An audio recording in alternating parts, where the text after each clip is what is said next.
বছরের আরাধনায় প্রভু আমাদেরকে যে বাক্য দিয়েছেন তা প্রথমে আমরা পাঠ করি। আমরা পাঠ করব যোহনের প্রথম পত্রের 5 অধ্যায় 1 থেকে 5 পদ। প্রথম যোহন 5 অধ্যায় 1 থেকে 5 পদ। প্রভু তার বাক্যে বলেন, যে কেহ বিশ্বাস করে যে যিশুই সেই খ্রিস্ট, সে ঈশ্বর হইতে জাত, এবং যে কেহ জন্মদাতাকে প্রেম করে সে তাহা হইতে জাত ব্যক্তিকেও প্রেম করে। ইহাতে আমরা জানিতে পারি যে ঈশ্বরের সন্তানগণকে প্রেম করি যখন ঈশ্বরকে প্রেম করি এবং তাহার আজ্ঞা সকল পালন করি। কেননা ঈশ্বরের প্রতি প্রেম এই, যেন আমরা তাহার আজ্ঞা সকল পালন করি, আর তাহার আজ্ঞা সকল দুর্বহ নয়। কারণ যাহা কিছু ঈশ্বর হইতে জাত তাহা জগৎকে জয় করে, এবং যে জয় জগৎকে জয় করিয়াছে তাহা এই আমাদের বিশ্বাস। কে জগৎকে জয় করে? কেবল সেই যে বিশ্বাস করে যিশুই ঈশ্বরের পুত্র। আমেন। আসুন প্রার্থনা করি। পবিত্র মঙ্গলময় স্বর্গস্থ পিতা, তোমার ধন্যবাদ প্রশংসা গৌরব করি। তোমার অপার অনুগ্রহে তোমার কতিপয় দাস ও দাসী তোমার চরণ তলে আমরা মিলিত হয়েছি। হ্যাঁ প্রভু, তোমার সেই অনুগ্রহের কথা যখন চিন্তা করি, দেখতে পাই কি যোগ্যতা আমাদের ছিল যে এই নতুন বছরে আমরা পা ফেলি। এই নতুন বছর দেখার ও প্রভু গো, আমাদের নিজেদের কোনো যোগ্যতা ছিল না, কিন্তু সবটাই তোমার অনুগ্রহ। এবং প্রভু, কেবল যে তুমি তোমার সেই অনুগ্রহ আমাদের প্রতি প্রদর্শন করেছো তা নয়, তোমার বাক্যে তুমি আমাদের কাছে প্রতিজ্ঞা করেছো যে এই বছরটি আমাদের প্রত্যেকের জীবনের জন্য তোমার পরিকল্পনা আছে, এবং তোমার সেই পরিকল্পনা অনুসারে তুমি আমাদেরকে তোমার করেছো এবং আমাদেরকে ধরে আছো। কেবল তাই নয়, আমাদেরকে তোমার সেই পুরস্কারের জন্য তুমি মনোনীত করেছো। তোমার সন্তান আমরা যখন তাই এই নতুন বৎসরে পদার্পণ করেছি, এই প্রথম দিনের প্রথম আরাধনা থেকেই প্রভু আমরা তোমার সেই বাক্যের নির্দেশনায় পথ চলতে চাই, তোমার আত্মা দ্বারা পরিচালিত জীবন যাপন করতে চাই। প্রভু, সেই মাংসের বশে পাপপূর্ণ ইচ্ছা চরিতার্থ করা নয়, কিন্তু তোমার আত্মার বশে তোমার গৌরবার্থে জীবন যাপন করতে চাই। কিন্তু প্রভু, তা যদি আমরা সত্যিই করতে চাই, তার জন্য যে মৌলিক পরিবর্তন আমাদের প্রত্যেকের প্রয়োজন, যে প্রাথমিক প্রশ্নের ইতিবাচক উত্তর আমাদের জীবনে প্রয়োজন, তা হলো, আমার কি নতুন জন্ম হয়েছে? প্রভু, আজ তোমার বাক্যের মাধ্যমে যখন এই প্রশ্নের মোকাবেলা আমরা করতে চলেছি, যখন তার বাক্যের মাধ্যমে এ বিষয়ে যে উত্তর পাওয়ার সুযোগ আমাদেরকে করে দিয়েছেন, তা যখন উপলব্ধি করি, দয়া করো যেন তোমার বাক্যের দ্বারা, তোমার আত্মার দ্বারা দত্ত সেই পরিত্রাণের নিশ্চয়তায়, নতুন জন্মের নিশ্চয়তায় আমরা তোমার গৌরবার্থে এই বৎসরটি যাপন করি। সঙ্গে সঙ্গে থাকো, যিশু নামে এই প্রার্থনা চাই, আমেন। আমরা বসবো।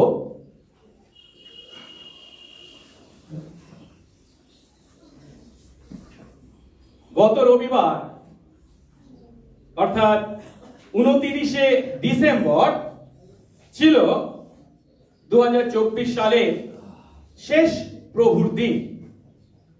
আর সেই 2024 সালের শেষ প্রভুর দিনের আরাধনায় আমরা যারা উপস্থিত ছিলাম, আমরা সেদিনকে পৌলের লেখা পত্র ফিলিপিওদের প্রতি পত্রের 3 অধ্যায় 12 থেকে 16 পদ পাঠ করেছিলাম, এবং সেখান থেকে শিখেছিলাম যে খ্রিস্ট বিশ্বাসী আমাদের জীবনে আধ্যাত্মিক বার্ধক্য বলে কিছু নেই, যার অর্থ আমরা আমাদের আধ্যাত্মিক জীবন যাপনে কখনো বিশ্রাম নেবার, সরে দাঁড়াবার বা থামবার কথা চিন্তা করতে পারি না।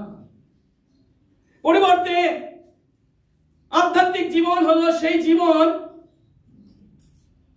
জীবনের লক্ষ্য যীশু খ্রিস্টের দিয়ে যে স্বর্গীয় পুরস্কার দেওয়ার জন্য ঈশ্বর আমাদের প্রতি প্রতিজ্ঞা করেছেন, সেই পুরস্কারের লক্ষ্যে বা অভিমুখে আমাদের দৌড়, ক্রমশ দৌড়ানো। এবং সেদিন আমরা বাক্য থেকে আরো দেখেছিলাম যে এই যে আধ্যাত্মিক বার্ধক্য খ্রিস্ট বিশ্বাসী আমাদের জীবনে সম্ভব নয়, তার পরিবর্তে যে আধ্যাত্মিক দৌড়, ক্রমশ দৌড়ানো, তার কারণ কি? কারণ খ্রিস্ট বিশ্বাসী আমরা কেউ এখনো নিখুঁত হইনি, তাই আমাদেরকে দৌড়াতে হবে। শুধু কি তাই? খ্রিস্ট বিশ্বাসী আমাদেরকে ঈশ্বর তার নিজের করেছেন, শুধু তাই নয়, আমাদেরকে তিনি ধরে আছেন এবং আমাদের প্রত্যেকের প্রতি তিনি সেই পুরস্কার দেওয়ার জন্য প্রতিজ্ঞা করেছেন, যে পুরস্কারের লক্ষ্যে আমাদেরকে দৌড়াতে হবে। আর আমরা যদি বিশ্রাম নেওয়ার কথা চিন্তা করি, আমরা যদি থামবার কথা চিন্তা করি, অর্থাৎ এই আধ্যাত্মিক দৌড়ে শিথিলতার পরিচয় দিই, তাহলে সমূহ বিপদ আমাদের জন্য অপেক্ষা করে আছে। কেন? কারণ এই পাপপূর্ণ জগতের যে উল্টো স্রোত আমাদের আধ্যাত্মিক জীবনের বিরুদ্ধে বয়ে চলেছে, তা আমাদেরকে সেই পিছনে আবার নিয়ে যাবে, যেখান থেকে হয়তো আমরা আমাদের আধ্যাত্মিক জীবন শুরু করেছিলাম। এখন এই যে আধ্যাত্মিক দৌড়, যা ধারাবাহিকভাবে ক্রমশ আমাদেরকে দৌড়াতে হবে, আমরা বলছি, প্রভুর বাক্য আমাদেরকে বলছে, এই সত্য কিন্তু কাদের প্রতি প্রযোজ্য? এই পৃথিবীর যে কোনো মানুষ কি এই আধ্যাত্মিক দৌড়ে প্রতিযোগিতায় অংশ নিতে পারে? তারা দৌড়াতে পারে? বা মণ্ডলীতে যাতায়াত আছে এমন প্রত্যেক মানুষই কি আমরা এই আধ্যাত্মিক দৌড়ে অংশ নিতে পারি? এই সত্য কাদের প্রতি প্রযোজ্য? আজ যে শাস্ত্রাংশ আমরা পাঠ করেছি, সেখান থেকে স্পষ্টভাবে আমরা উপলব্ধি করতে চলেছি যে এই সত্য কেবল তাদের প্রতি প্রযোজ্য যারা একটি প্রাথমিক প্রশ্নের ইতিবাচক উত্তর দিতে সক্ষম। খুবই প্রাথমিক প্রশ্ন, মৌলিক প্রশ্ন, খ্রিস্ট বিশ্বাসের গোড়ার কথা। সেটি হলো, আপনার কি নতুন জন্ম হয়েছে? আপনার কি নতুন জন্ম হয়েছে? এই প্রশ্ন শুনে যদি আমাদের কারোর মধ্যে কোন দ্বিধা, সংশয় বা আবার এই ধরনের প্রশ্ন করার কি অর্থ আছে চিন্তা করে থাকি, খুব দুঃখের বিষয়। কিন্তু জানেন, খ্রিস্ট বিশ্বাসী বলে পরিচয় দেয়, খ্রিস্টীয় সমাজে বড় বড় নেতা আমরা হতে পারি, কিন্তু এই প্রশ্ন শুনে যদি আমরা বিব্রত হই, ঠিক আমাকে যখন আমি নিজেকে খ্রিস্ট বিশ্বাসী বলে পরিচয় দিই, কিন্তু আমাদের নতুন জন্ম হয়েছে কিনা সে বিষয়ে নিশ্চয়তা নেই। ধর্মীয় নেতাদের কথা বলছি, বাইবেলেও আমরা প্রায় নতুন নিয়মে নিকোদিমকে, সে যিশুর সঙ্গে সাক্ষাৎ করতে এসেছিল এবং কি করে অনন্ত জীবন পাওয়া যাবে প্রশ্নও করেছিল, কিন্তু যিশু যখন গোড়ার কথা তাকে বলেছিলেন, মৌলিক সত্য তার কাছে তুলে ধরেছিলেন, সে প্রাথমিক প্রশ্ন করেছিলেন, তখন সে বিব্রত হয়েছিল।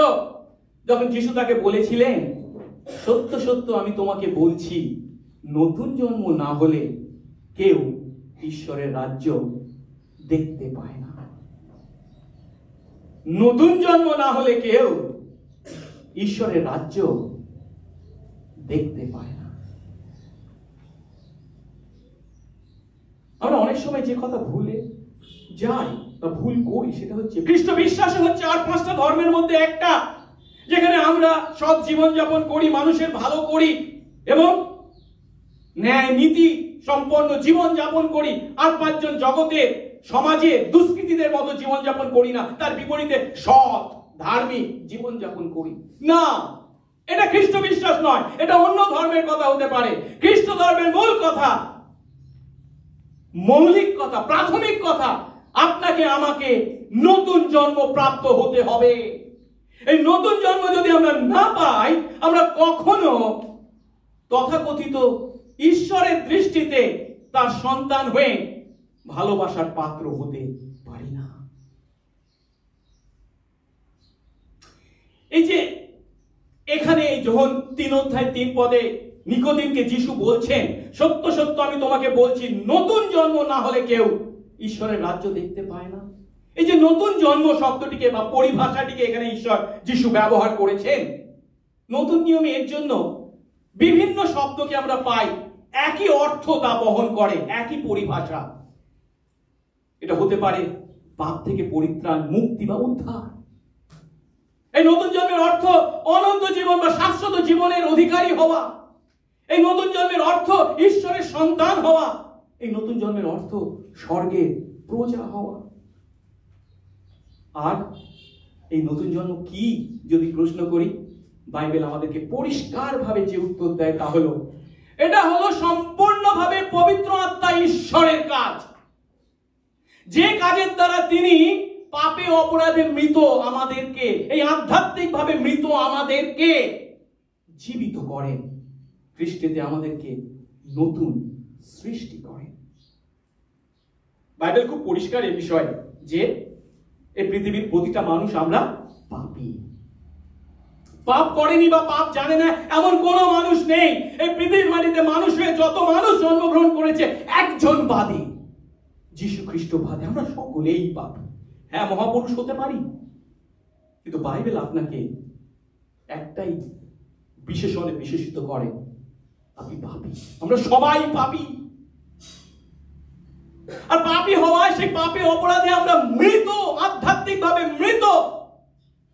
এই আধ্যাত্মিক মৃত আমরা কখনোই ভালো কাজ করতে পারি না, সৎ কাজ করতে পারি না, ধার্মিক জীবনযাপন করতে পারি না, যার দ্বারা ঈশ্বর সন্তুষ্ট হতে পারেন। মৃত কি কিছু করতে পারে? প্রথমে থেকে জীবিত হতে হবে।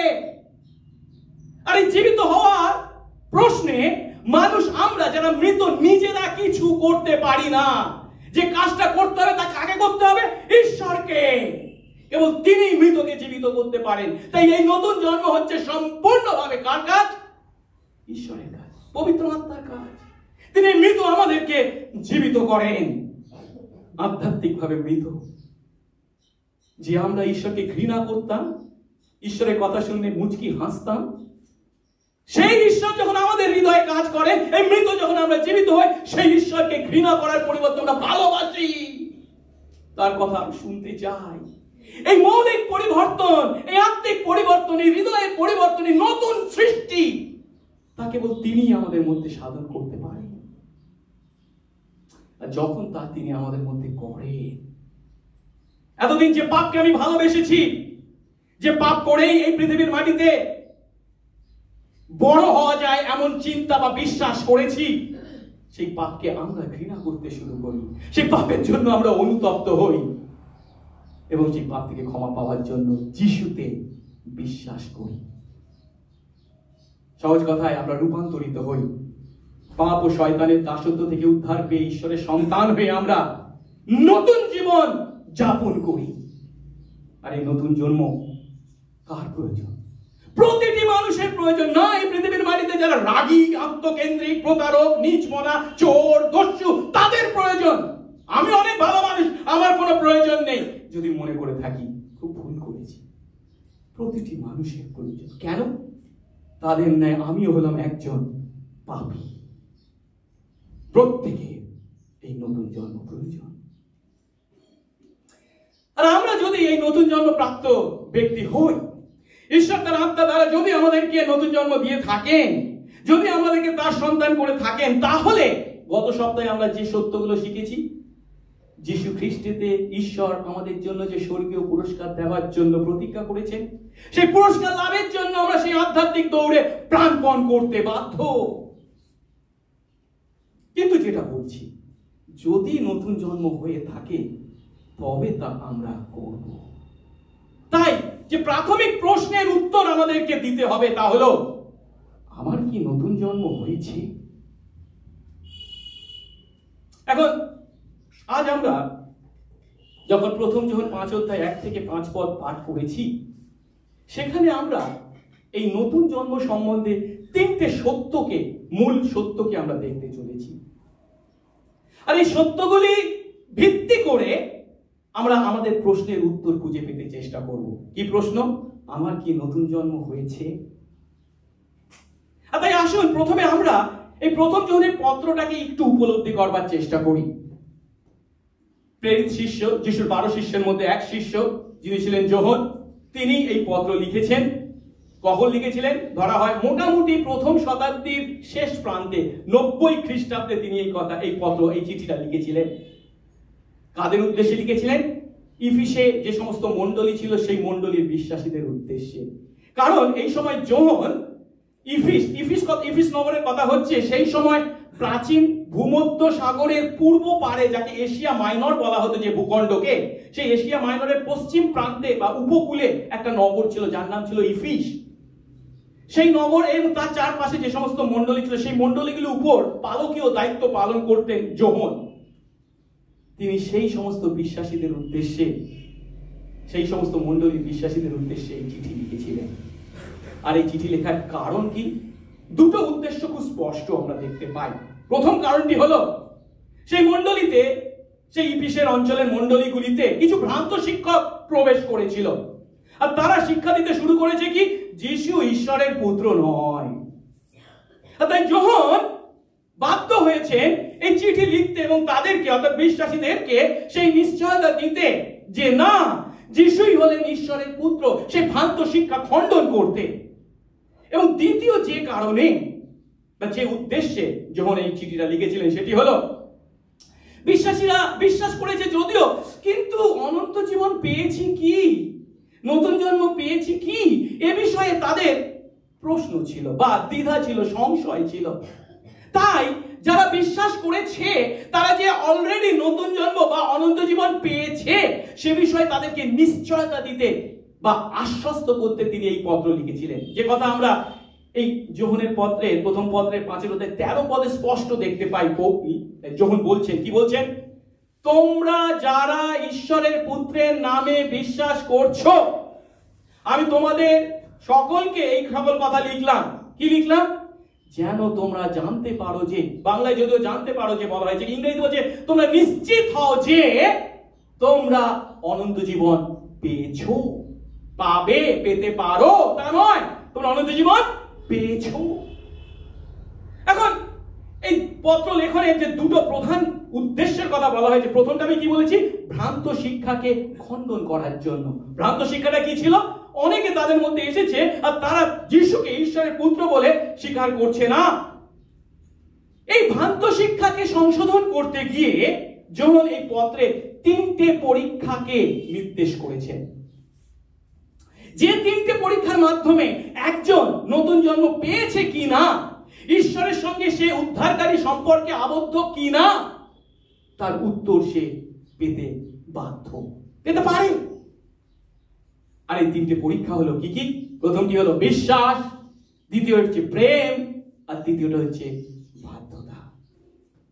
আর যখন আমরা এই যোহনের প্রথম পত্রের 5-1 থেকে 5 পদ পাঠ করেছি এবং এখান থেকে আমরা শিক্ষা লাভ করতে চলেছি, সেখানে আমরা দেখতে পাচ্ছি যে ঈশ্বর তার আত্মা দ্বারা যখন আমাদেরকে নতুন জন্ম দেন তখন তিনি আমাদের মধ্যে বিশ্বাস, প্রেম এবং বাধ্যতাকে উৎপন্ন করেন।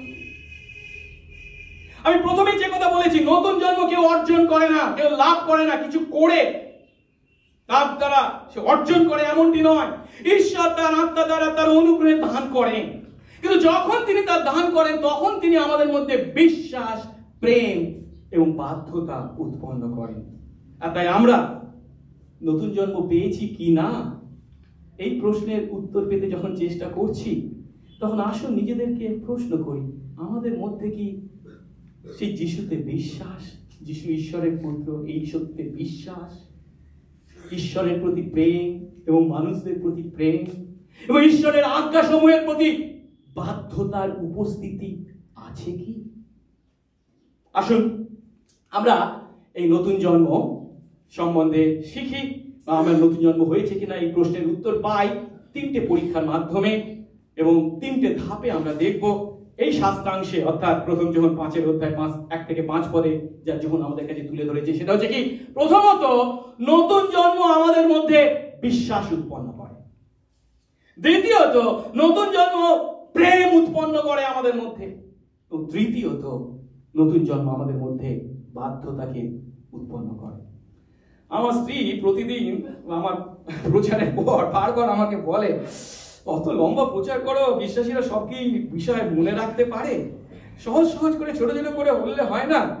আজকে তাই আমি চিন্তা করেছি ছোট্ট করে মনে রাখবেন, উপায় করে দিই। কি সহজ, কি বলেছি? বিশ্বাস, প্রেম, বাধ্যতা, এই তিনটে বিষয় মনে রাখবেন। আজকে আমি কি প্রচার করেছি? বিশ্বাস, প্রেম, বাধ্যতা, এই তিনটে আমার মধ্যে থাকবে যদি আমার নতুন জন্ম থাকে। এর থেকে সহজ প্রচার আর কিছু থাকতে পারে? আমি যদিও এখানে শেষ করতে পারতাম, তাই নিশ্চয়ই করবো না। আসুন এবারে আমরা একটা একটা করে ব্যাখ্যা করি। প্রথম ধাপ, নতুন জন্ম আমাদের মধ্যে কি উৎপন্ন করে? বিশ্বাস উৎপন্ন করে। ওকে, আমরা এক পদের প্রথম অংশটা, শুধু প্রথম অংশটা দেখি। বলা হয়েছে কি? যে কেউ বিশ্বাস করে যে যিশুই সেই খ্রিস্ট, সে ঈশ্বর থেকে জাত। বাংলা অনুবাদটা খুব ভালো এবং অ্যাকুরেট, এই অনুবাদটা খুব সুন্দর করা হয়েছে। তার কারণটা হচ্ছে, আমি যদি হিব্রু ভাষায় দেখি এই পদটিকে, এই প্রথম অংশটিকে, তাহলে দেখতে পাই যে কেউ বিশ্বাস করে, বিশ্বাস করার জন্য বর্তমান কালকে ব্যবহার করা হয়েছে। কিন্তু ঈশ্বর থেকে জাত বা ঈশ্বর থেকে তার যে জন্ম লাভ ঘটেছে, এটা কিন্তু পুরা ঘটিত কালে বর্ণনা করা হয়েছে, পারফেক্ট টেন্স। আর গ্রিক ভাষায় পারফেক্ট টেন্স মানে কি? অতীতে একটা কাজ সাধিত হয়েছে কিন্তু তার ফল আমরা এখনো ভোগ করে চলেছি। এখন ঈশ্বর থেকে জাত এই বিষয়টি পারফেক্ট টেন্স বা পুরা ঘটিত কালে ঘটেছে। তার মানে কি? আমাদের মধ্যে প্রথমে কি ঘটেছে? ঈশ্বর আমাদেরকে তার সন্তান হিসেবে জন্ম দিয়েছেন, আর তার ফলস্বরূপ এখন আমাদের মধ্যে কি কাজ করছে, কি আচরণ করছি আমরা? বিশ্বাসের আচরণ। সহজ কথা, এখানে যে কথাটা বলা হয়েছে তা হলো আমাদের বর্তমান এই বিশ্বাসের আচরণটা হচ্ছে নতুন জন্ম যে আমরা লাভ করেছি তার পরিণাম, কজ এন্ড এফেক্ট, কারণ এবং ফল। যদি চিন্তা করি, কারণটা হচ্ছে কি? নতুন জন্ম, আর তার ফলটা হচ্ছে কি? বিশ্বাস।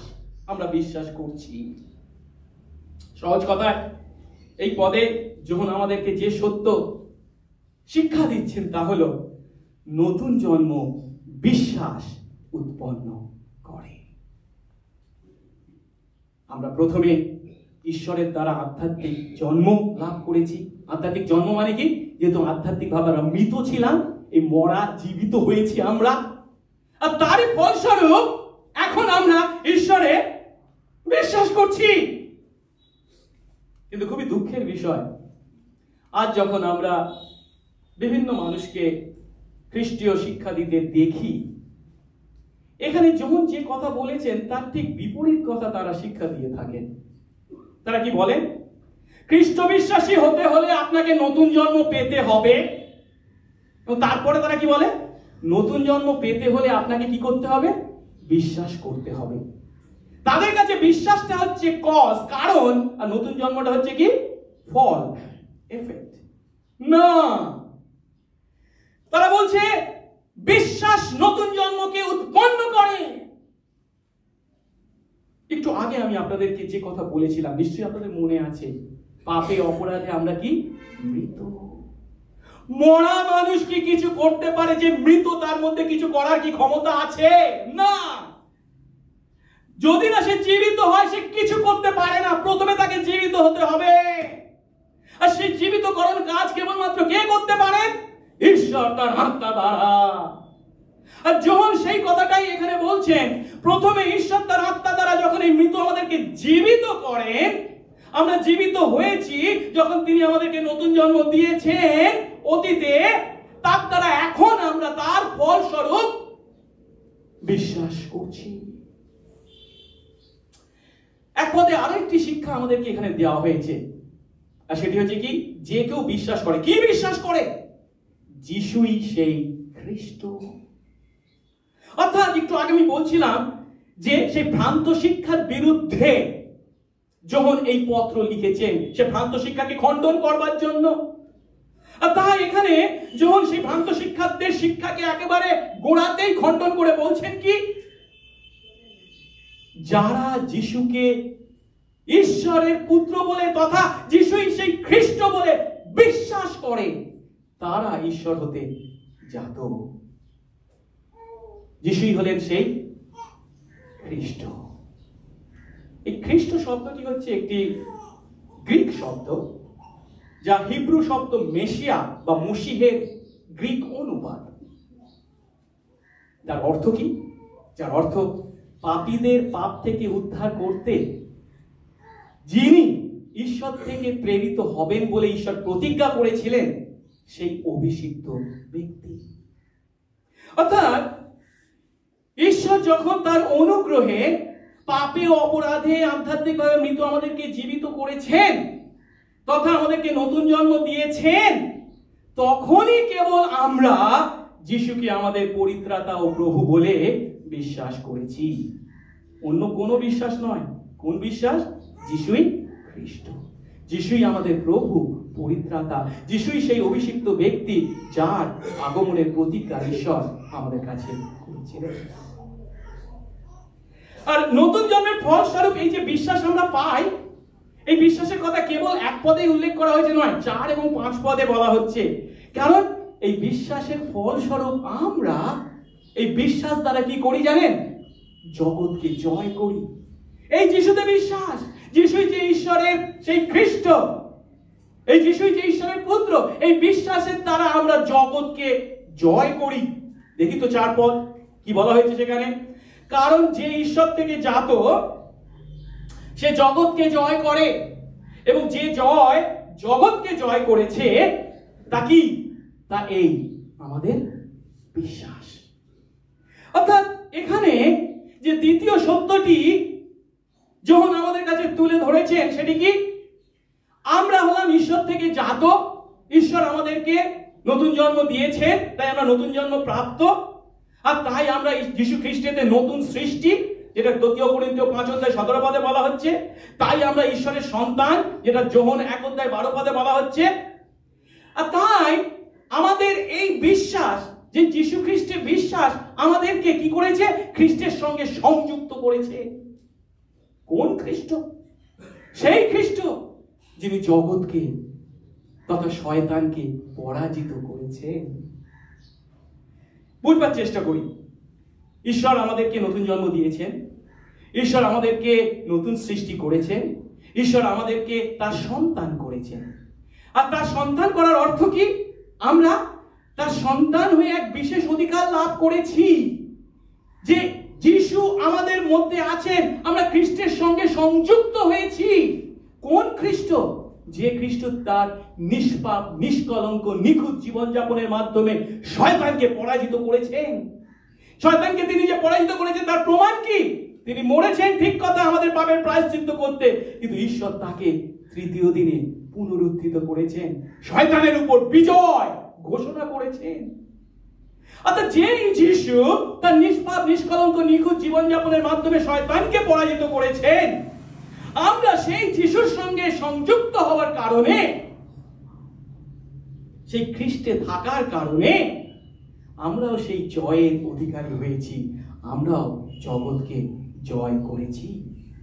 5 পদে আরো বলা হচ্ছে কি? কে জগৎকে জয় করে? কেবল সেই যে বিশ্বাস করে কি?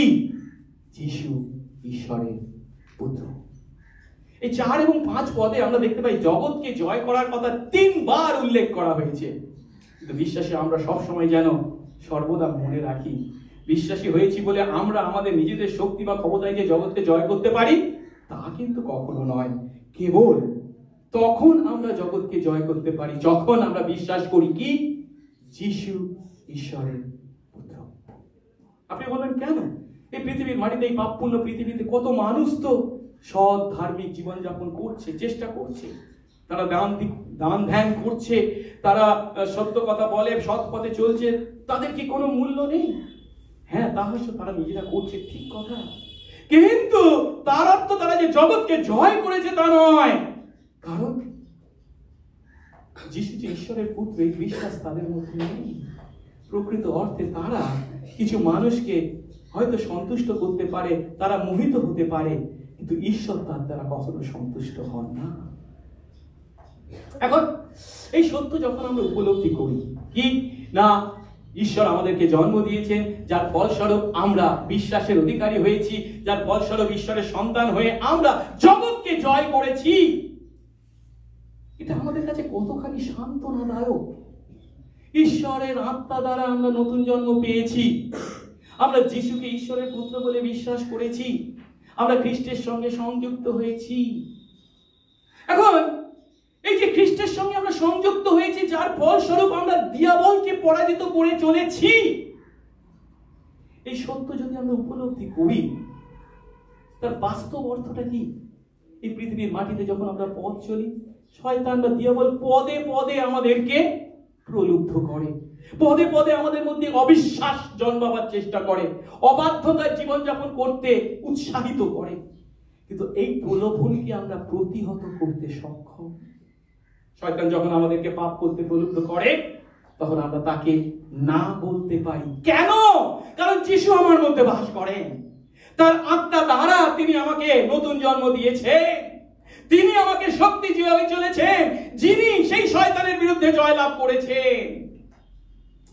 কিন্তু এই শয়তানের প্রলোভনকে প্রতিহত করা, তার প্রলোভনকে না বলা কি খুব সহজ কথা কি? নিশ্চয়ই নয়। কিন্তু তার জন্য প্রয়োজনীয় শক্তি, জ্ঞান, বুদ্ধি তিনি আমাদেরকে জুগিয়ে থাকেন। যিশুতে বিশ্বাস করার কারণে এই পাপপূর্ণ জগতে বা জগতের প্রলোভনকে আমরা প্রতিহত করতে পারি। কিন্তু তা করবার জন্য যে জীবন আমরা যাপন করি, আসে আমাদের জীবনে অবশ্যই দুঃখ, কষ্ট, যন্ত্রণা। খ্রিস্ট বিশ্বাসী আমরা হয়তো খ্রিস্টের জন্য জীবনযাপন করছি, ঠিক কথা, পাপের বিরুদ্ধে লড়াই করার জীবনযাপন করছি, তার জন্য আমাদেরকে ত্যাগ স্বীকার করতে হয়, ক্ষতি স্বীকার করতে হয়। অনেক সময় সেই খ্রিস্টকে স্বীকার করার কারণে আমাদেরকে বন্দুকের সামনেও দাঁড়াতে হয়, সামাজিক অনেক ক্ষতি স্বীকার আমাদেরকে করতে হয়। কিন্তু এই সমস্ত বিষয়ে যখন মুখোমুখি আমরা হই, তখন কি আমরা আমাদের বিশ্বাস ছেড়ে দেব? জগৎকে জয় করার পরিবর্তে আমরা কি জগতের কাছে পরাজিত হব? না। যিনি আমাদেরকে জগৎকে জয় করার জন্য সেই বিশ্বাস দিয়েছেন, যিশুই ঈশ্বরের পুত্র, তিনি আমাদেরকে শক্তি যোগান এবং আমাদেরকে সেই সত্য, সেই প্রতিজ্ঞা, সেই পুরস্কারের দিকে তাকাবার জন্য অনুপ্রাণিত করেন যে একদিন তিনি আমাদের চোখের জল মুছিয়ে দেবেন, তিনি আমাদের সমস্ত দুঃখ কষ্টের লাঘব করবেন। তাই আজ আমাদের কাছে যে প্রশ্নটা গুরুত্বপূর্ণ, তা হলো আমরা কি জগৎকে জয় করে চলেছি, নাকি আমরা জগতের দ্বারা পরাজিত হচ্ছি? এই পাপপূর্ণ জগতের স্রোত আমাদের জীবনে সর্বত্র বয়ে চলেছে।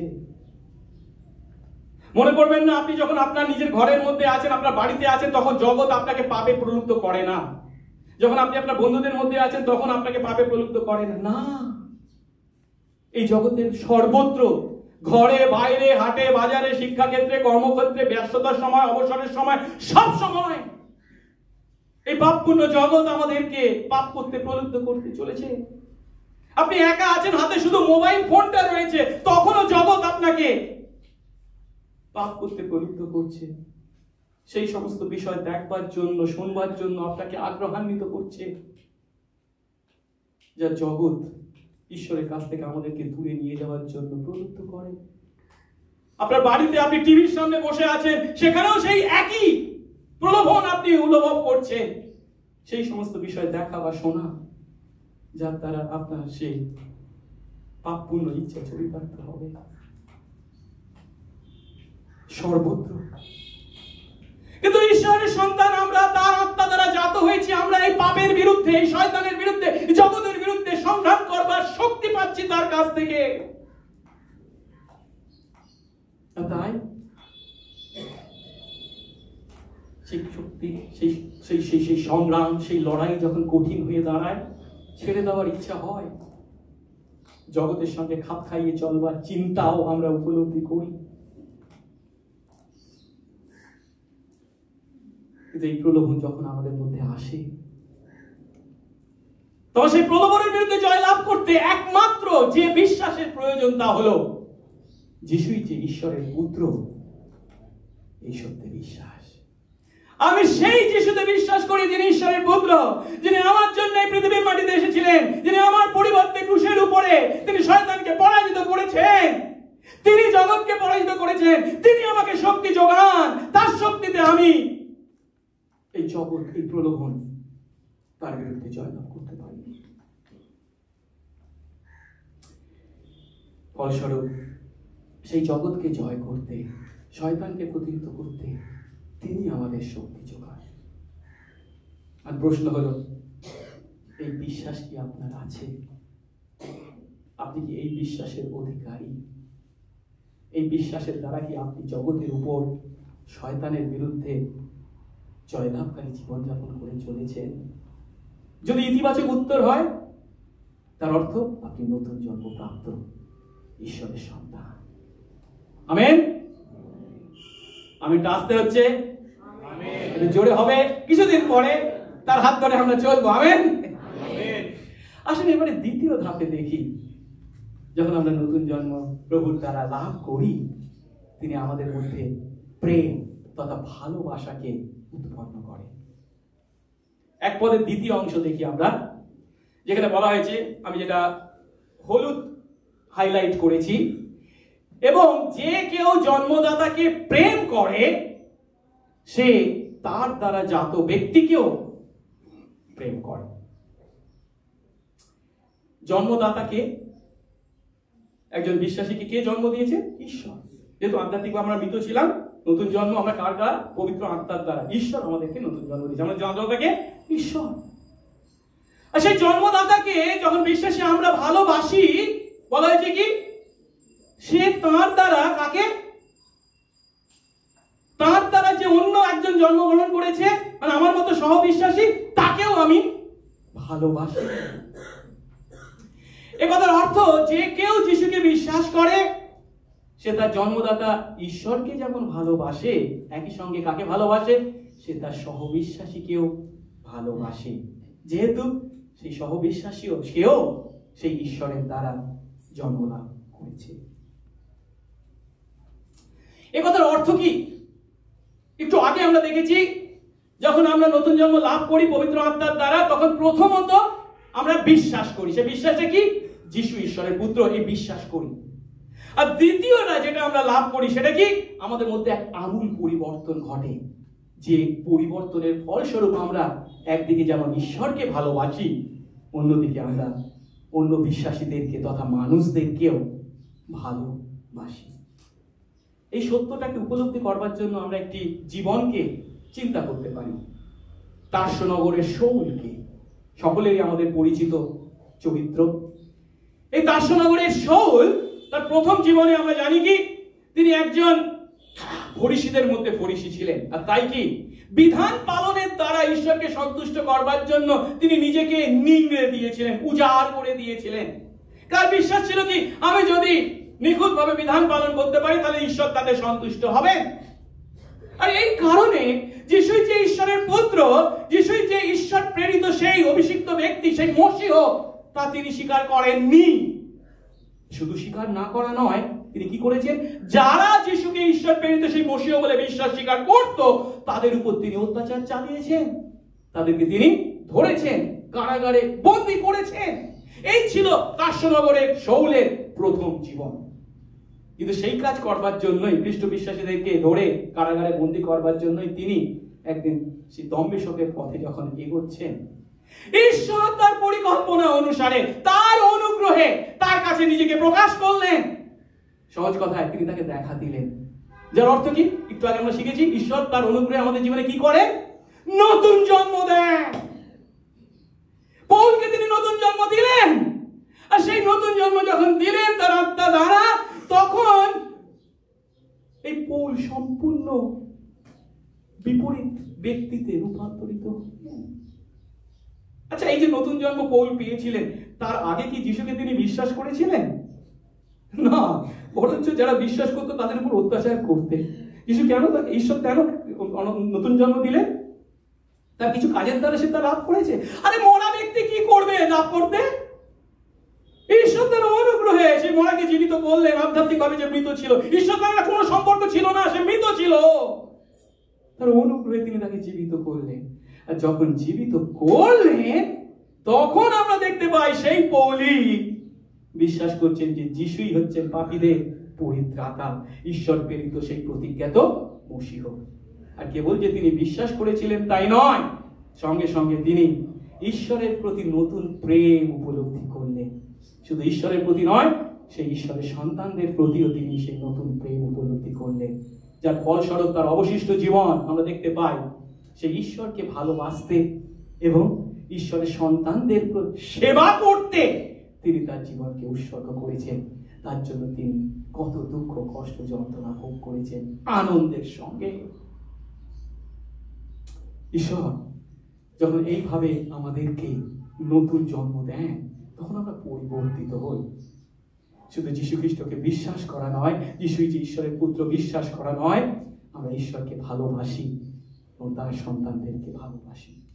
2 পদের দ্বিতীয় অংশে আরো বলা হয়েছে, এর দ্বারা আমরা জানতে পারি যে কি আমরা ঈশ্বরের সন্তানদের প্রেম করি যখন আমরা ঈশ্বরকে প্রেম করি। একটু যেন অন্য কথা বলা হচ্ছে। যখন সাধারণত আমাদেরকে এমন কথা বলেন না, এখানে কি বলছেন? আমরা যখন ঈশ্বরকে প্রেম করছি তখন তার দ্বারা কি প্রমাণিত হচ্ছে? আমরা কাকে ভালোবাসছি? ঈশ্বরের সন্তানদেরকে ভালোবাসছি। যখন তো সাধারণত এরকম কথা বলেন না, এটার বিপরীত কথাটাই বলেন। কি? ও তোমরা বলো ঈশ্বরকে ভালোবাসো। আরে তোমরা ঈশ্বরকে ভালোবাসছো, তুমি তোমার ভাইকে ভালোবাসো না, তাহলে কি সেটা ভালোবাসা হবে? তুমি যদি তোমাদের ভালোকে ভালোবাসো তাহলে তুমি ঈশ্বরকে ভালোবাসো। যেটা আমরা একটু পরেই পাই, যদি আমরা দেখি যোহন 4:20-21 পদ কি বলেছেন? কেউ যদি বলে আমি ঈশ্বরকে প্রেম করি আর নিজের ভাইকে ঘৃণা করে, সে মিথ্যাবাদী। কারণ যাকে দেখেছে অর্থাৎ সে নিজের ভাইকে, সেই ভাইকে সে প্রেম করে না। আর সে যাকে দেখে নি অর্থাৎ সে ঈশ্বর, তাকে সে কি কখনো প্রেম করতে পারে? পারে না। আর আমরা তার কাছ থেকে এই আজ্ঞা পেয়েছি যে ঈশ্বরকে যে প্রেম করে সে তার ভাইকেও প্রেম করে। অর্থাৎ এখানে কি বলা হচ্ছে? সহজ কথা, আমি যখন আমার ভাইকে অর্থাৎ ঈশ্বরের সন্তানদেরকে ভালোবাসছি তখন আমি তার দ্বারা কাকে ভালোবাসছি? ঈশ্বরকে ভালোবাসছি। কিন্তু 2 পদে কি বলছে? আমরা ঈশ্বর সন্তানদেরকেও প্রেম করি যখন আমরা ঈশ্বরকে প্রেম করি। অর্থাৎ একই কথা, আমরা যখন ঈশ্বরকে প্রেম করি তার সন্তানদেরকে প্রেম করি। আবার যখন সন্তানদেরকে প্রেম করি তখন আমরা কাকে প্রেম করি? ঈশ্বরকে প্রেম করি। এই কথার অর্থ কি? ঈশ্বরের প্রতি আমাদের প্রেম আর ঈশ্বরের সন্তানদের প্রতি আমাদের প্রেম হচ্ছে পরস্পর ঘনিষ্ঠ সম্পর্কে আবদ্ধ। এরা একে অন্যের হাত ধরে চলে, অবিচ্ছিন্ন সম্পর্কে আবদ্ধ। আমরা শুধু ঈশ্বরকে তেমন প্রেম করতে পারি না, আবার শুধু তার সন্তানদেরকে প্রেম করতে পারি না, উভয়কে একসঙ্গে আমরা ভালোবেসে থাকি। আর এই সত্যটা আজ আমাদের সমাজের জন্য, আমাদের জগতের জন্য কতখানি প্রয়োজন তাকে আমরা উপলব্ধি করি। আজ আমরা যে সমাজে বসবাস করছি, যে জগতে বসবাস করছি, তাকে কার সঙ্গে তুলনা করা যায়? বিচার কর্তৃকগণ পুস্তকে শেষ অধ্যায়ে শেষ পদে ইসরায়েলের যে পরিস্থিতিকে বর্ণনা করা হয়েছিল, বিচার কর্তৃকগণ 21:25 পদে বলা হচ্ছে সেই সময় ইসরায়েলের মধ্যে রাজা ছিল না। আর পরিস্থিতি কেমন ছিল? যার দৃষ্টিতে যা ভালো বোধ হতো সে তাই করত, যার যা ভালো লাগে সে তাই করে, আর যারা তা করে না তারা তাদের সমালোচনা করে। আজকের দিনে এটাই কি আমাদের সমাজের চেহারা নয়? এটাই কি আমাদের জগতের চেহারা নয়? যখন সবাই যার যেটা ভালো মনে হয় সেটাই করে আর সেটা যারা করে না তাদের সমালোচনা করে, এমন সমাজে খ্রিস্ট বিশ্বাসী আমাদের দায়িত্ব কি? প্রভু আমাদেরকে দায়িত্ব দিয়েছেন লবণ এবং জ্যোতি। এই যে সমাজ ক্রমশ ক্ষয় পেয়ে চলেছে, তার সেই ক্ষয় রোধ করবার জন্য আমাদেরকে লবণের দায়িত্ব পালন করতে হবে। এই যে সমাজে ক্রমশ অন্ধকার ছেয়ে ফেলেছে, তার মধ্যে বিশ্বাসী আমাদের দায়িত্ব জ্যোতির ভূমিকা গ্রহণ করা। আর ভুল করেও আমরা যেন জগতের অপসংস্কৃতির কাছে আত্মসমর্পণ না করি। খ্রিস্ট বিশ্বাসী আমরা নতুন জন্মপ্রাপ্ত ব্যক্তি। আমরা যে কেবল বিশ্বাস করি যিশু ঈশ্বরের পুত্র এবং তার দ্বারা জগৎকে জয় করে চলেছি তা নয়। সেই যিশুতে অনন্ত জীবন পাওয়ার ফলস্বরূপ, নতুন জন্ম পাওয়ার ফলস্বরূপ আমরা ঈশ্বরের প্রতি এবং মানুষদের প্রতি প্রেম করতে বাধ্য। সেই নতুন জন্ম আমাদের মধ্যে সেই প্রেম উৎপন্ন করে। আর তাই জগৎ যা কল্পনা পর্যন্ত করতে পারে না এমন প্রেমে আমরা সেই জগৎকে, সেই মানুষদেরকে ভালোবাসার সুযোগ পেয়েছি। মণ্ডলীর ইতিহাসে আমার অনেক উদাহরণ আছে। আমি আজ আপনাদের কাছে একটা উদাহরণের কথা বলতে চাই। আমি যখন কোরিয়াতে ছিলাম তখন আমি কোরিয়ার মণ্ডলীর ইতিহাস পড়েছিলাম, আর সেখানে একজন পাস্টারের জীবন সম্পর্কে আমি শিখেছিলাম, যার নাম ছিল সোন ইয়াং ওয়ান। ইনি সেমিনারিতে যান এবং পড়াশোনা শেষ করেন, ঈশ্বরতত্ত্বে তিনি গ্র্যাজুয়েট হন এবং তারপরে তিনি বালকীয় অভিষেক পান। কিন্তু তারপর তিনি কুষ্ঠ রোগীদের মধ্যে প্রভুর পরিচর্যা কাজ সম্পন্ন করেন। তিনি যে পিছিয়ে পড়া পালকদের মধ্যে একজন ছিলেন তাই এমন কাজ বা পরিচর্যা বেছে নিয়েছিলেন তা কিন্তু নয়, তিনি খুবই ভালো একজন পালক ছিলেন। কিন্তু প্রভু তাকে সেই হৃদয় বার্তা দিয়েছিল যার মাধ্যমে তিনি কুষ্ঠ রোগীদের মধ্যে প্রভুর সেবা কাজ করবার জন্য আহ্বান পেয়েছিলেন। তিনি সেই কাজ খুবই নম্রতায় এবং বিশ্বস্তভাবে পালন করে চলেছিলেন। কিন্তু এই সময় কি বলে, জাপান কোরিয়াকে অধিকার করে, কলোনাইজ করে ফেলে। তার ফলস্বরূপ মানুষদের উপর, কোরিয়ার মানুষদের উপর অত্যাচার প্রচন্ড পরিমাণে শুরু হয়। আর এই সময় যেহেতু কিছু চার্চ তৈরি হয়েছিল, ওই চার্চগুলো আমেরিকা এবং ইউরোপে বিভিন্ন মিশনারিদের সাহায্য পেত, সেই জন্য এগুলোতে সেই জাপানের সেই সমস্ত আক্রমণকারীরা খুব একটা আক্রমণ করতো না।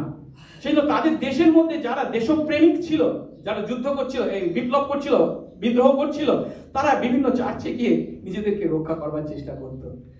তার চার্চে বসে রক্ষা পেয়েছে, সেই জন্য তিনিও এই গন্ডগোলের মধ্যে ধরা পড়ে, কয়েকবার তাকে কারাগারেও যেতে হয়।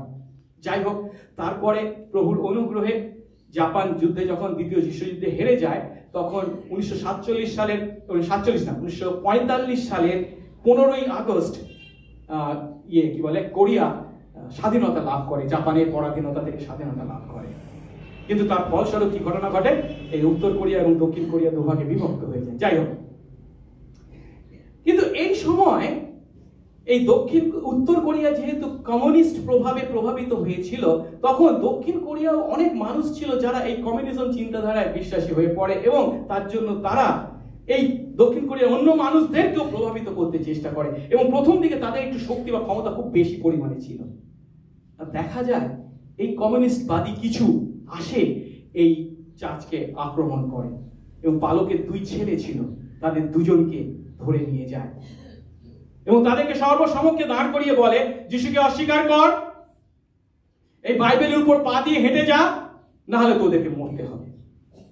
কিন্তু প্রভুর গৌরব করি, তারা তাদের বিশ্বাস রক্ষা করেছিল। এই পালক মহাশয়ের 2 ছেলে শহীদের, খ্রিস্টীয় শহীদের মৃত্যু গ্রহণ করে, তারা মারা পড়ে। কিন্তু যাই হোক, তারপরে কিন্তু আবার দক্ষিণ কোরিয়া যেহেতু সাহায্য পায় এবং স্বাধীন হয়ে ওঠে, এবং উত্তর কোরিয়ারা কমিউনিস্টরা ওদিকে সরে যায় যেহেতু, তার ফলস্বরূপ বিচার বসে, এবং যারা বা যে এই তার 2 ছেলেকে হত্যা করেছিল সে বিচারে দোষী সাব্যস্ত হয়, মৃত্যুদণ্ডে তাকে দণ্ডিত করা হয়। তখন এই পাস্টার সোন ইয়াং ওয়ান গিয়ে তাদের কাছে একটি অনুরোধ করেন, আবেদন করেন, আপনারা ওকে ক্ষমা করে দিন। আমি ওকে ক্ষমা করে দিয়েছি, কিন্তু শুধু ক্ষমা করা নয়, আমি ওকে আমার দত্তক পুত্র রূপে গ্রহণ করব। বিচারক সেই কথায় অবাক হয়ে যায়।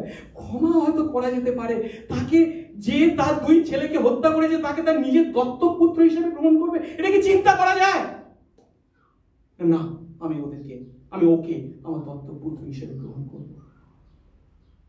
তাকে ক্ষমা করে দেওয়া হয় এবং তিনি তাকে তার দত্তক পুত্র হিসেবে গ্রহণ করেন এবং তাকে দত্তক পুত্র হিসেবে মানুষ করেন, বড় করেন।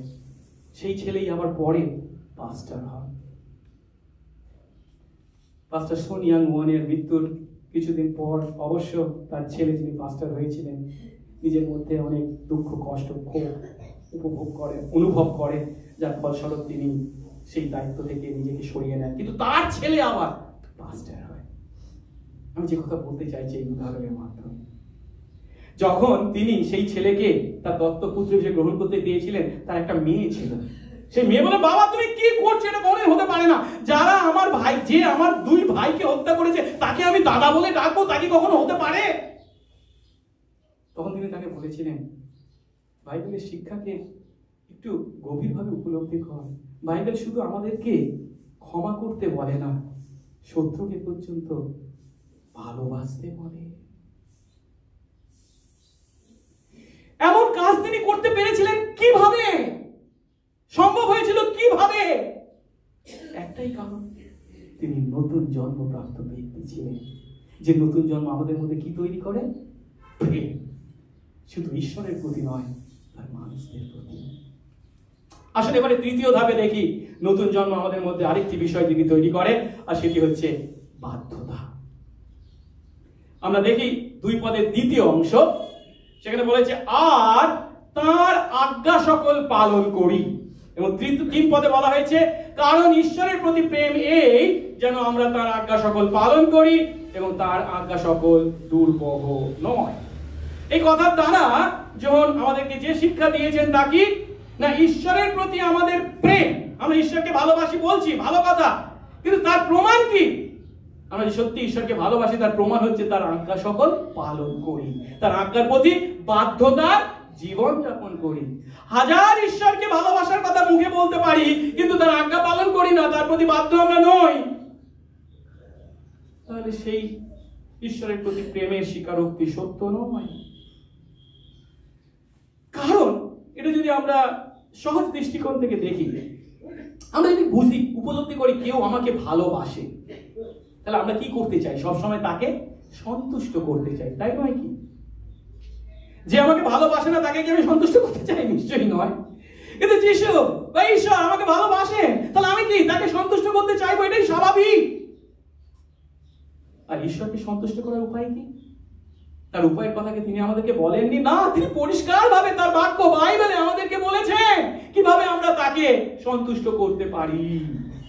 যার অর্থ বাইবেলে তিনি আমাদেরকে বিভিন্ন আজ্ঞা দিয়েছেন, আদেশ দিয়েছেন। এগুলিকে বোঝা হিসাবে এগুলো পালন করলে তবে আমি তার ভালোবাসা অর্জন করব, তা নয়। তিনি অলরেডি আমাকে ভালোবেসেছেন বিনা শর্তে, তার অনুগ্রহে। তাই আমি তাকে ভালোবেসে তাকে সন্তুষ্ট করতে চাই, তাই আমরা এগুলো পালন করি, তার প্রতি বাধ্যতার জীবনযাপন করি। যখন আমাদের আরো বলছেন কি, তিনি বলছেন যে এই সকল আজ্ঞা পালন দুর্বহ নয়, দুর্বহ নয়। ও না, মানে কত আজ্ঞা, কত আদেশ রয়েছে, পালন করা বড়ই কঠিন। হ্যাঁ, সেই কঠিন মনে হয় যখন আমরা নিজেদের শক্তিতে পালন করতে চাই। যখন নতুন জন্ম পাইনি তবু আমরা নিজেদের শক্তিতে তা করবার চেষ্টা করছি। নিশ্চয়ই এর অর্থ এই নয় যে পালন খুব সহজ, কিন্তু সেই পালনের দ্বারা আমরা কি লাভ করি? আনন্দ উপভোগ করি। প্রশ্ন, আপনি কি ঈশ্বরকে সন্তুষ্ট করার জীবনযাপন করছেন? না, ঈশ্বরের মতো মহান ব্যক্তিকে যদি সন্তুষ্ট করতে হয় তাহলে বড় বড় কিছু করতে হবে, ছোট ছোট কিছু খাটলে তো হবে, তিনি সন্তুষ্ট হবে না। আমাদের ঈশ্বর এমনটি নয়। তিনি আমাদেরকে যা বলেছেন ছোটখাটো খুঁটিনাটি বিষয়গুলো যখন আমরা পালন করি, বাধ্য হই, তার দ্বারা তিনি সন্তুষ্ট হন। আমরা যেন ভুল করেও ছোটখাটো বিষয়গুলিকে অবহেলা না করি। তার অনেক আজ্ঞা রয়েছে, কিন্তু সেই সমস্ত আজ্ঞাকে সংক্ষিপ্ত আকারে তিনি 10 আজ্ঞার মাধ্যমে আমাদের কাছে তুলে ধরেছেন। অন্তত 10টা আজ্ঞা মাথায় রাখি তিনি কি কি বলেছেন এবং সেগুলি পালন করতে চেষ্টা করি।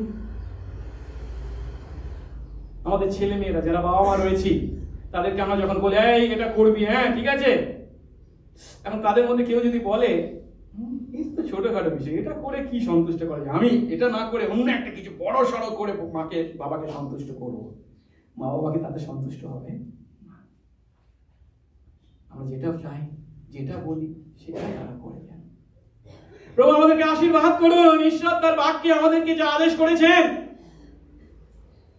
আনন্দ সহকারে আসুন পালন করি, কারণ তিনি আমাদের জন্মদাতা, পিতা, আমরা তার সন্তান, তাকে সন্তুষ্ট করি। বাক্য শেষ করব।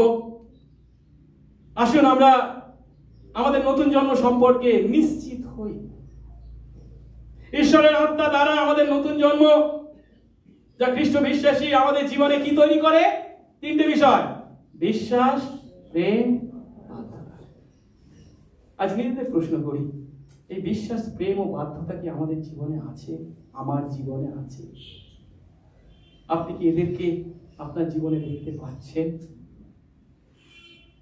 আপনার কি নতুন জন্ম হয়েছে?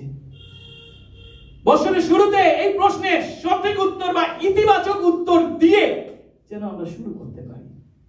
যদি কারোর মধ্যে প্রশ্ন থেকে থাকে, না মানে আমার মধ্যে তো বিশ্বাস, প্রেম বা বাধ্যতার অভাব রয়েছে, তাহলে কি করতে পারে? আমি ওর থেকে বিশ্বাস করব। তা করার আগে তাকে প্রার্থনা করুন, প্রভু তুমি আমার হৃদয় পরিবর্তিত করো, তুমি আমাকে নতুন হৃদয় দাও, তুমি আমাকে নতুন জন্ম দাও। যদি তা পাওয়ার ইচ্ছা আপনার মধ্যে হয়ে থাকে, তাহলে বলবে কি, ও এটা তো আমি করছি না। এই ইচ্ছাটাও কে দিচ্ছেন? তিনি দিয়েছেন। আর কেউ যদি বলেন, হ্যাঁ নতুন জন্ম পরিত্রাণ পরিত্রাণ, এই খ্রিস্টানরা শুধু পরিত্রাণ পরিত্রাণ বলে, প্রভুর কাছে প্রার্থনা করুন সেই চিন্তার পরিবর্তন যেন তিনি করেন, আপনার মধ্যে সেই ইচ্ছা দেন। তার কাছে আপনি প্রার্থনা করে বলেন, প্রভু তুমি আমাকে পরিবর্তিত করো, আমাকে নতুন হৃদয় দাও, নতুন জন্ম দাও। আসুন প্রার্থনা করুন। মঙ্গলময় সর্বস্ত পিতা, তোমার ধন্যবাদ, তোমার প্রশংসা, তোমার গৌরব করি যে প্রভু আমরা যা পাওয়ার যোগ্য ছিলাম তা তুমি আমাদেরকে দাওনি। আমাদের পাপের জন্য শাস্তি, সেই অনন্ত নরক, কিন্তু সেই পাপ থেকে উদ্ধারের জন্য তুমি নিজে তোমার পুত্রকে আমাদের দিয়েছ। তিনি আমাদের পরিবর্তে আমাদের পাপের প্রায়শ্চিত্ত করে তোমার সান্নিধ্যে আমাদেরকে আসার সুযোগ করে দিয়েছেন। কিন্তু প্রভু এই পাপে অপরাধে মৃত আমরা কি তোমার সান্নিধ্যে কেউ নিজেরা আসতে পারি না? প্রভু যদি না তুমি আমাদেরকে জীবিত করো, তোমার ধন্যবাদ দিই যে তুমি তোমার আত্মা দ্বারা আমাদেরকে নতুন জন্ম দিয়েছ। আর তোমার সেই বাক্যের মাধ্যমে আমরা উপলব্ধি করলাম শুধু যে আমাদেরকে নতুন জন্ম দিয়েছো তাই নয়, তুমি আমাদেরকে দিয়েছো সেই যিশুই যে ঈশ্বরের পুত্র, তিনি যে খ্রিস্ট, সেই বিশ্বাস, যে বিশ্বাসে আমরা জগৎকে জয় করার সুযোগ পেয়েছি। ও প্রভু তুমি আমাদেরকে দিয়েছো সেই ভালোবাসা, যে ভালোবাসায় আমরা তোমাকে ভালোবাসতে এবং আমাদের অন্য সন্তান, তোমার অন্য সন্তানদেরকে ভালোবাসতে, মানুষদেরকে ভালোবাসবার সুযোগ পেয়েছি, এমনকি শত্রুকেও ভালোবাসতে আমরা সক্ষম হয়েছি। এবং তুমি দিয়েছো আমাদেরকে সেই নতুন জন্মের ফলস্বরূপ বাধ্যতা। আর তাই তোমার আজ্ঞা সকল পালন করা দুর্বহ নয়, কষ্টসাধ্য নয় আমাদের কাছে, বরঞ্চ আনন্দের বিষয়, যদিও তা সহজ নয়, কিন্তু তা আনন্দের বিষয়, যেহেতু তুমি আমাদেরকে শক্তি জুগিয়ে থাকো। দয়া করো প্রভু, সেই বিশ্বাসে আমরা প্রত্যেকে আমাদের অনন্ত জীবন তথা নতুন জন্মের বিষয় সুনিশ্চিত হয়ে তোমাকে আঁকড়ে ধরে সেই বিশ্বাস, প্রেম এবং বাধ্যতার জীবনে আরো বৃদ্ধি পায়। দয়া করো, যিশু নামে এই প্রার্থনা চাই, আমেন।